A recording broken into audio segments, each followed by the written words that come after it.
السلام عليكم ورحمة الله. مرحبا بكم متابعي قناة رياضة الأندية. نتمنى منكم الضغط على زر اللايك والاشتراك في القناة وتفعيل الجرس لتصلكم آخر مستجدات كرة القدم السعودية. والآن نترككم مع الأخبار. لجنة الانضباط والأخلاق تصعق بلان بعقوبة مالية كبيرة. تأكد غياب ثنائي النصر عن مباراة الكلاسيكو ضد الاتحاد. شكوك حول موقف بيرغوين من كلاسيكو النصر. موقف صالح الشهري من كلاسيكو النصر. الفراج: اتركوا التعصب، لا أحد يستحق الدوري أكثر من الاتحاد.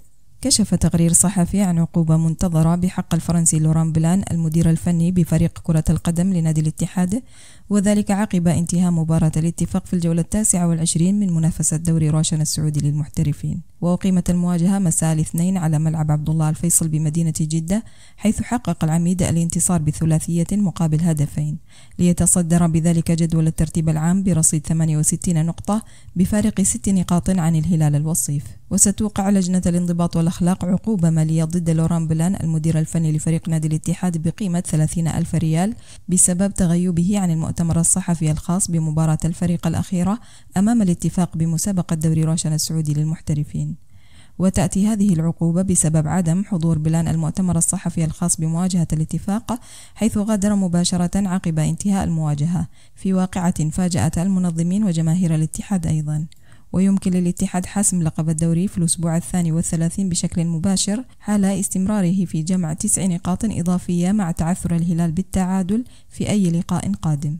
وسيواجه الاتحاد أندية النصر والفيحاء والرائد في طريق ليس سهلا قبل التتويج رسميا بلقب دوري روشن. ومن ناحية أخرى، وضع فريق نادي الاتحاد برنامجا خاصا لأحد نجومه من أجل تجهيزه للمواجهة المقبلة ضد النصر.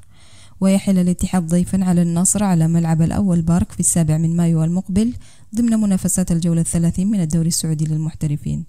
ووفقا لصحيفة الرياضية السعودية، فإن الجهاز الطبي بالاتحاد وضع برنامج إعداد خاص للهولندي ستيفن بيرغوين لينفذه في النادي رغم منح اللاعبين راحة لمدة 4 أيام في فترة توقف المنافسات المحلية. وتتوقف المنافسات المحلية في المملكة ليخوض الهلال والأهلي والنصر مبارياتهم بالأدوار النهائية من دوري أبطال آسيا للنخبة. وقالت الصحيفة أن بيرغوين بدأ برنامجه الأحد الماضي بعد عودته من بلاده، وحضر يوم الثلاثاء في مقر النادي لمواصلة تنفيذه عقب إصابته في مفصل القدم أمام الرياض بالمرحلة 25 من دوري روشن. وأشارت الصحيفة إلى أنه حتى الآن لم تتضح إمكانية مشاركة بيرغوين من عدمها في مواجهة النصر. وفي ذات السياق، كشفت تقارير صحفية عن عدم جاهزية صالح الشهري مهاجم الاتحاد للمشاركة أمام النصر ضمن منافسات دوري روشن السعودي للمحترفين. الشهري يواصل برنامجه العلاجي داخل عيادة النادي بهدف التعافي من الإصابة التي لحقت به والعودة للمشاركة في المباريات.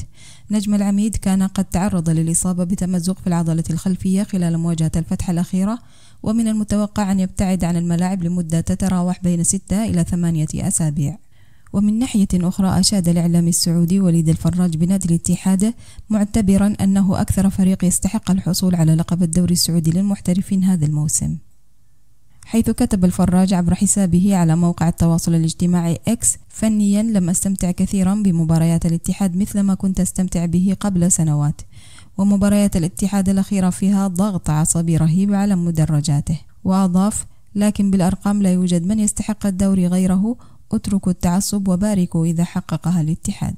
ومن ناحية أخرى، تلقى الجهاز الفني للفريق الأول لكرة القدم بنادي النصر السعودي بقيادة الإيطالي ستيفيانو بيولي ضربة موجعة، وذلك بتأكد غياب ثنائي الفريق عن مباراة الكلاسيكو أمام الاتحاد، حيث تأكد غياب سالم النجدي والكولومبي جون دوران لاعبا نادي النصر عن مباراة الاتحاد، وذلك بعد حصولهما على البطاقة الصفراء الرابعة خلال مباراة ضمك التي أقيمت مساء أمس الثلاثاء. هذا ولقد تحصل سالم النجدي على البطاقة الصفراء في الدقيقة 39 من زمن مباراة النصر وضمك، بينما تحصل جون دوران على البطاقة الصفراء في الدقيقة 65 من ذات اللقاء. وفاز فريق النصر على نظيره ضمك ب3 أهداف مقابل هدفين في المباراة التي جمعت بينهما على ملعب مدينة الأمير سلطان بن عبد العزيز الرياضية بالمحالة ضمن منافسة الجولة 29 من بطولة دوري روشن السعودي للمحترفين.